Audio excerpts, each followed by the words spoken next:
కానీ హాలాహలం వచ్చినప్పుడు మాత్రం ఓ పిసరు రుచి చూద్దామని ఎవరు అనలేదు.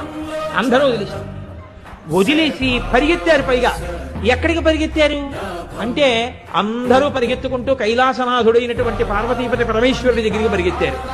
ఈశ్వర, ఒళ్ళు కొవ్వెక్కి పాల సముద్రాన్ని మదించాం, అమృతం రాలేదు, ఆలాహలం వచ్చింది.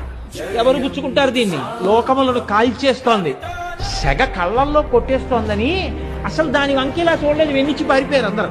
ఇంతమందికి ఎవరు గుర్తొచ్చారో తెలుసా అంటే హాలాహలం వచ్చినప్పుడు శివుడు ఒక్కడే గుర్తొచ్చాడు, ఎవ్వడూ గుర్తురాడు.